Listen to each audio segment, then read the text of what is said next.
Γεια σας YouTube, AOMA Bergi, que causariste se allo venteo. It's kind of sad to be saying that now because that's technically the last time this year. I'm pretty sure that I'll be saying that because this wrap-up video, which is my March wrap-up video, will be the wrap-up for my month of Greek literature, which is kind of sad. I really enjoyed reading all of the literature by Greek modern writers, books about or set in Greece, and it was just a fun time. I definitely want to do it again. Probably gonna do it next year, but I don't know, maybe I'll do it sooner than that, but we'll see. I won't get ahead of myself. But anyway, as I said, this will be a wrap-up for my reading in March, and let me tell you, I'm pretty proud of my reading. I read 8 books total in the month of March. Yes, that's technically a decline from my reading from March of 2018 where I read 10 books, but I only read 7 books, so not only. So I did increase my count by 1 book from February of 2019, but I'm still proud that I read 8 and it is increasing rather than decreasing. I also read 2,530 pages, which satisfies my goal of reading 2,500 pages a month in order to reach my overall yearly page count of 30,000 pages. So I'm glad about that. I didn't really, though, make up for the lack of pages I read in February, but that's okay. I have more time. I'll make it up somehow. I hope. But again, that's only a goal, not really something that I'm holding myself to. So, other stats. I only read 1 book that I owned and then 7 from the library, which is understandable because a lot of the books that I read for my Greek literature reading were borrowed from the library. That being said, I definitely plan on buying a whole bunch of the ones that I read because I thoroughly enjoyed a lot of them. There were no rereads, no series finished, whatever. I'll get into that later in the year in order to meet my goals for 2019. I read 2 books by male authors and 6 by female authors. Even though I would love them to be even, the fact that I'm reading more female authors than male authors is astounding because usually it's the opposite, so I'm pretty proud of myself that way. Genres, I read 1 memoir, 3 literary fiction, 2 nonfiction, and 2 fantasy. So I'm definitely proud about the fact that I'm reading variety, and when I do read more of one genre, it's a genre I'm not usually picking up because usually I'm just fantasy sci-fi and that's it. But the majority of my reads were literary fiction, which is crazy. As for reading level, I read 6 adult books, 1 young adult book, and 1 middle grade. Again, I'm kind of proud that I'm reading a lot more adult. I would like to kind of even it out a little bit more, but I have some plans for, again, later months in the year that I'll kind of even it out. As for publishing date, I didn't do as well as I did in February. I read nothing from the pre-1800s or the 1800s.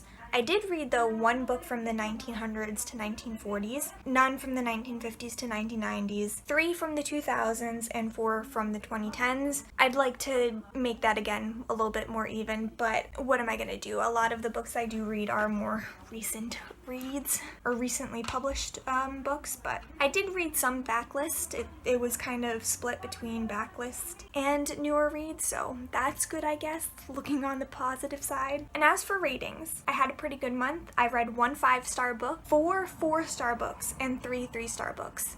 And that's it. The lowest was a 3-star, and that is amazing. So I need to read more Greek literature because apparently I just love it.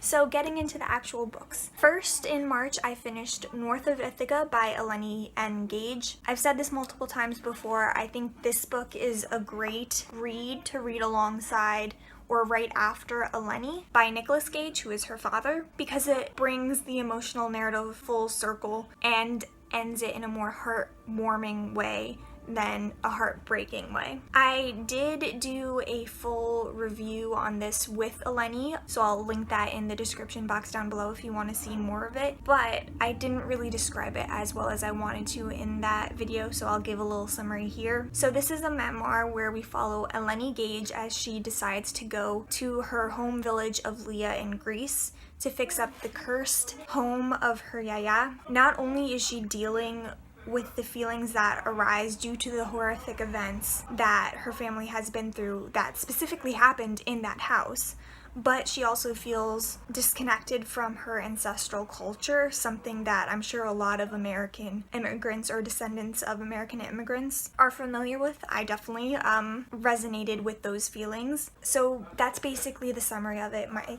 thoughts are just that I really loved it, and I think it is great to read it right after Eleni by Nicolas Gage. And I definitely would recommend this, and overall I gave it an A rating. Next, I picked up Zorba the Greek by Nikos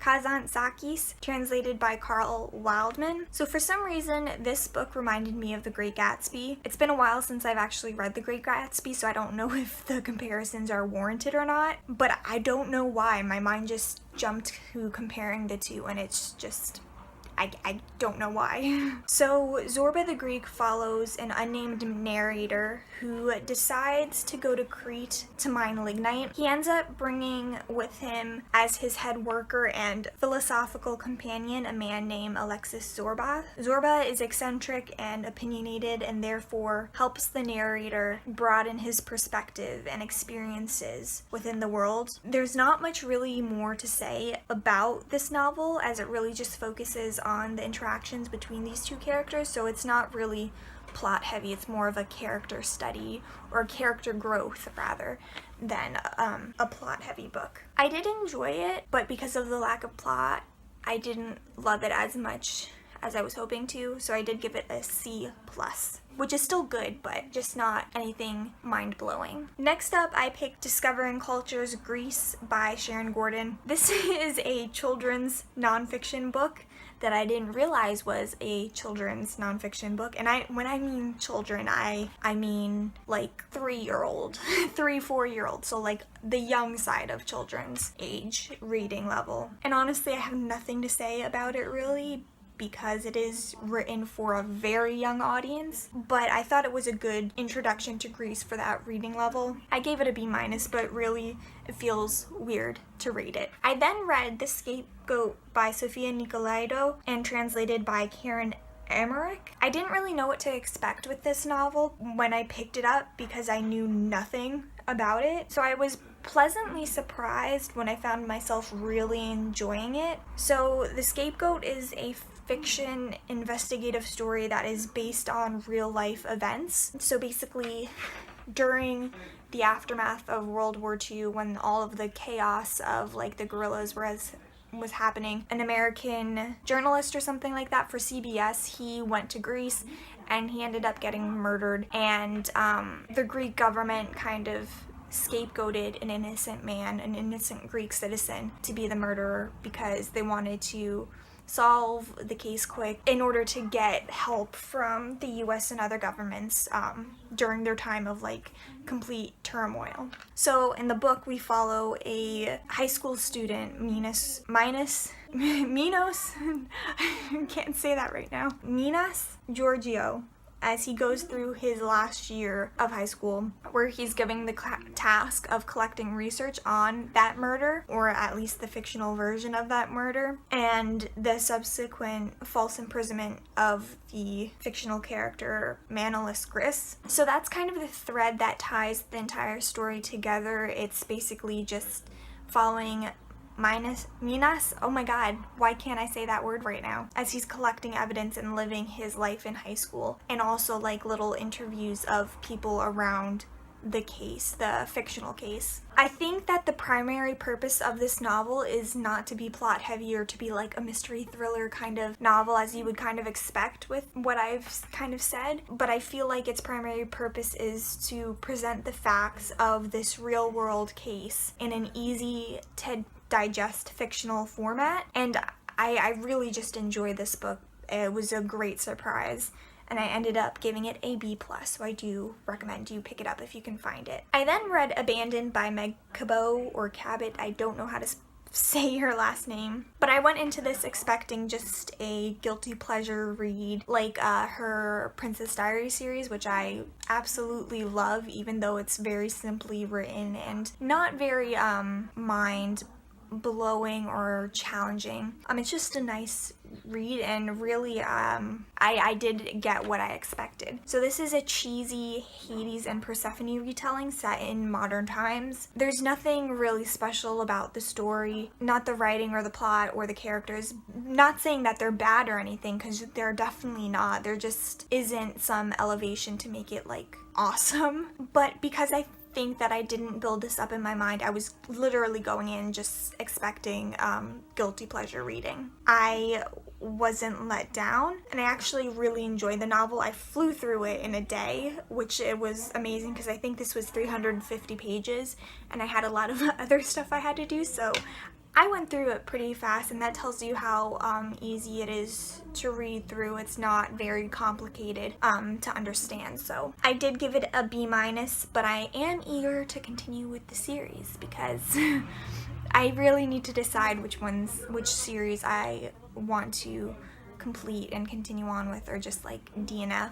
But this is definitely one that I could see myself continuing, even though it wouldn't be a priority at the moment. I then read Greece, A Short History of a Long Story, 7000 BCE to the Present by Carol G. Thomas. This is a nonfiction novel that discusses the history of Greece by analyzing its environment, location, outreach, and influenced by other cultures. It kind of was very theoretical in that way, where it did have its basis in theoretical archaeological practices, which I thought was interesting, and I appreciated that, but I did have some issues. While it does provide history from 7000 BCE to the present, I felt it was a bit unbalanced in the favor of the ancient side of Greek history. Though this might be new information to other readers, the ancient focus of Greece was something I am well versed in. I did my whole undergraduate degree in classical civilization, so I definitely know a lot about ancient Greek history. So it might have just been me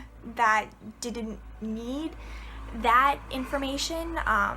I honestly wanted it more for like the more modern history of Greece, anything after like the Hellenistic period to now, but it definitely did favor the ancient history part of Greek history. And again, I understand that because that took up a lot of Greek history, but I still would have liked a little bit more modern stuff, particularly because I didn't feel like it didn't delve as much into more modern history, or at least it wasn't as well-rounded as the ancient history, I think, was. It just gave a very surface level introduction to more modern Greek history, and that's not what I wanted. Overall, I think it is a great introduction to Greek history, but I will say it was not very well written. There were a lot of editorial errors that I found, and a lot of sentences didn't make sense in their wording, so there was that. But if you look at it as a whole, it was a good introduction again to the history. But it was, again,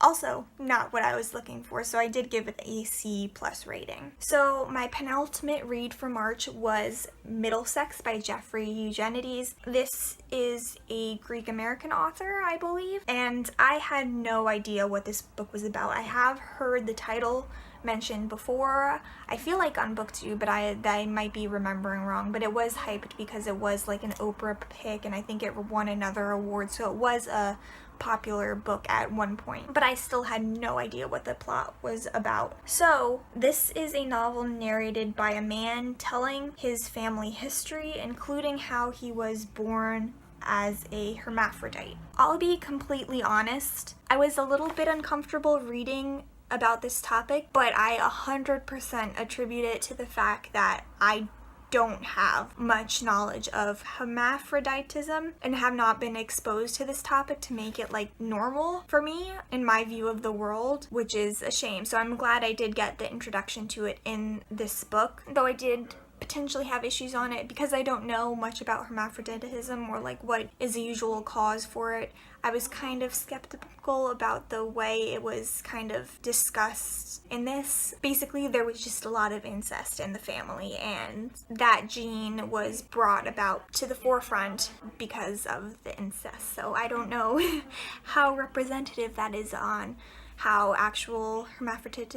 hermaphroditism comes about, but just to put that out there. It was interesting to read about this and to get more understanding of it.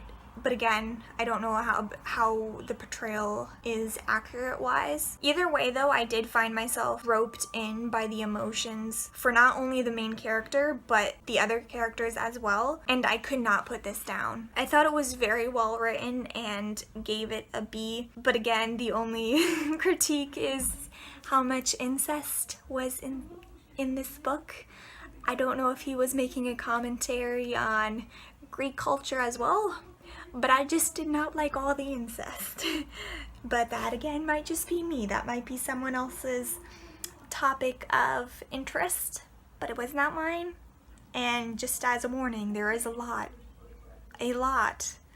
of incest in this book. Now, the final book I read was not a part of the Greek literature month that I was having, but it was an arc that I was very kindly sent after asking for it from a fellow booktuber, Elliot Brooks. So I did read her first debut novel, Peace and Turmoil. So while I am eternally grateful for the opportunity to get an ebook copy, I honestly, when I emailed her, I was not expecting to receive a response, let alone the actual ebook for it. She was so nice about it, and I am so grateful for that. I guess I raised that up so that way you guys know that I do have that in the background, but I will not let that be tainting my review. And just know that what I say, I do not dislike Elliot Brooks or anything like that. Again, I am so grateful for her to send me her book, but I was a little disappointed. Just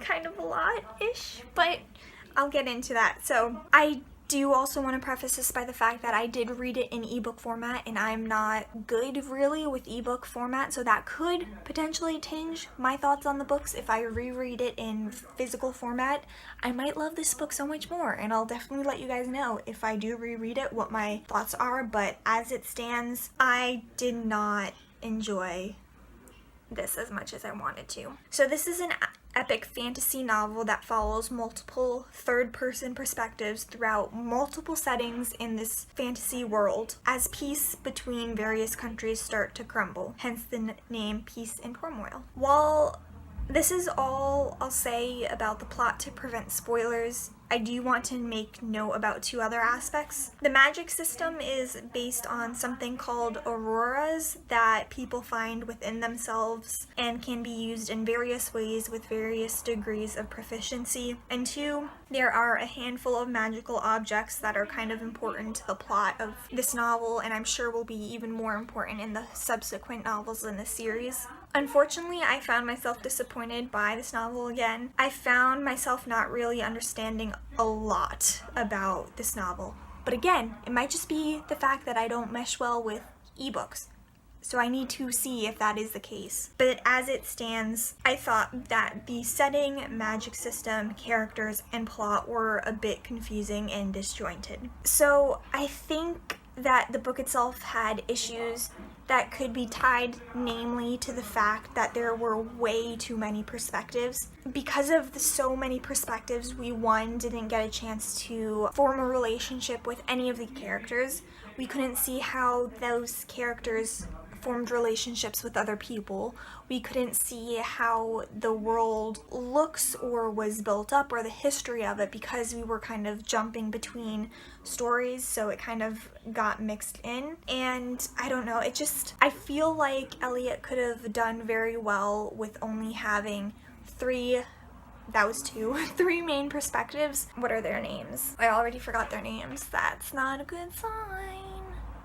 Anyway, I have a better review on Goodreads, so I'll link that down below as well if you want to read it. I know I sound quite bitchy. I don't mean it in a bitchy way. I mean it in a very positive, critiquing way. But yeah, I think it would have been so much better if there were a limited number of perspectives that we were following. And I think that that's kind of the consensus with a lot of reviews that I've seen for this, that there should have been not as many perspectives. The one thing that I do think could have also been better was the character motivations. There were two characters specifically, both of them kind of the villains of the story, that I just did not understand their motivations at all. They would be doing something so nice and you would just think that they were a good person, but then with no explanation, whether it be actual like them stating their motivations or seeing reasons for those motivations and later actions, why they would do something so dickish for lack of a better word. So I had issues with some of their portrayals, and again, that could tie back to the fact that we had way too many perspectives. So overall, I did give this a C rating, but I am again willing to reread this in physical format, probably closer to when the sequel comes out, to like refresh my mind, to give it a second chance, because I do think a lot of the issues, or some of the issues rather, arose because of the fact that I was reading in ebook form, and I'm not good with ebooks because I just tend to like flip through way too fast and not really retain the information as well. So I do 100% say that that is a fault with me and my reading preferences. But again, I do think that I'm not going to absolutely fall in love with this book if I do reread it in physical form. But I am still open to rereading it. I do think it was a better debut novel than some authors, but I don't think it was the best fantasy novel that I've read, and I do think that there is quite a bit of room for improvement, and I hope she does improve and takes the criticisms in stride to make the book as best as she can. Because honestly, I can't say that there was anything terrible about the writing style. The only issue I had is that she kind of did the thing where fantasy characters talk in like this prim and proper way because it's fantasy, I guess, and I don't know, she did that, which was the only thing that I found negative about the writing style. But it did towards the end move away from that when I think she hit her stride a little bit more. So I do see her making real progress in the future, and I would keep an eye on her as a new writer. But as for this, at the moment, I did not love it, and that is a little bit disappointing because I definitely wanted to enjoy it more than I did. But yeah, I gave it a C. And yeah, those are all the books that I read in March. Let me know if you've read any of these books, and I hope that this Greek literature month has inspired you to pick up some Greek literature, because I definitely found some good books that I will want to buy so I can reread in the future. And yeah, I'll talk to you guys next time. Bye.